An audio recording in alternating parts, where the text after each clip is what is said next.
Times bestselling author Brad Meltzer's newest thriller is out today. It's called The Escape Artist. It gives readers a glimpse inside the historic Dover Air Force Base, the mortuary for the government's most top secret and high-profile cases. And while the book is fiction, there's an incredible true story that spurred it.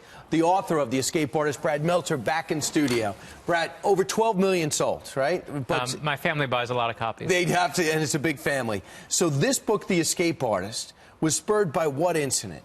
Yeah, so the escape artist is one of my favorite characters of all time, a woman named Nola Brown, who's a staff sergeant in the Army. And Nola is dead. The government says she dies in a plane crash. But when our hero Zig opens up the body, he finds a hidden note that's in the body, and it says, "Nola, you were right. Keep running."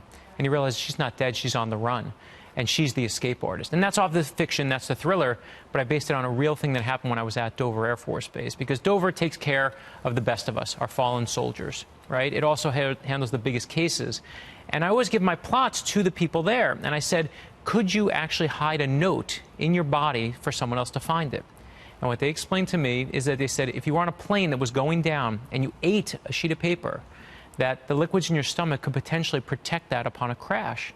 And they said, it's like the ultimate message in a bottle, and it already happened.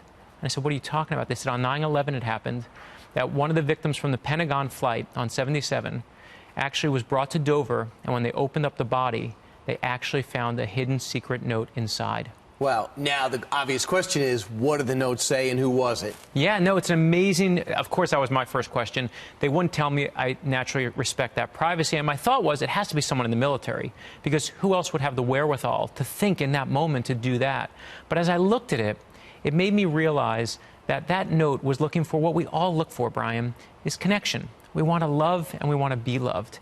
And in that moment, you know, when my parents died, I remember that one of the moments of solace I got was I got to say goodbye to them. And in that, I take hope from this note, because what this note proves is that when we reach out for someone else, and when we look and send that message in a bottle, that someone's going to hear us. Right. And that's where I built the book around, just that moment, like what happens when you find a secret note in someone else. And I remember your series, and you're the one who found the actual 9/11 flag, and you're in and out of fiction and nonfiction, but you base it on facts. Yeah. How important are those Pentagon Connections? Yeah, I mean, it's vital. Listen, I was doing a USO tour a number of years ago, entertaining our troops in the Middle East, and that's where Dover really came on my radar. And again, I knew what happened there with our fallen soldiers, but I didn't realize they get also the biggest cases. So when the space shuttle goes down, when 9/11 happens, the bodies go there. Also, when our top secret spies across the globe, when they're out there and they come back, they go to Dover too. And it means Dover is a place full of secrets and mysteries.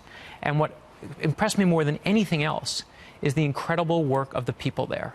And there were some heroes, true American heroes, that are there. And what they do is, when a fallen soldier goes down, they can sometimes rebuild. They'll spend 14 hours rebuilding the cheekbones in their cheek so that someone can see their son or daughter one last time. Rebuilding a hand because a mother specifically said, I want to hold my son's hand one last time.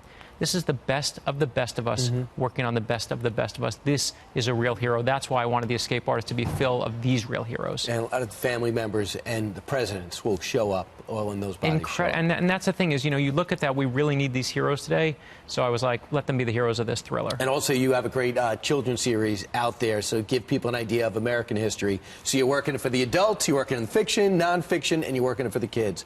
Brad Meltzer, congratulations on your latest novel, The Escape Artist. It is out today. Good job, Brad. Thank you, sir.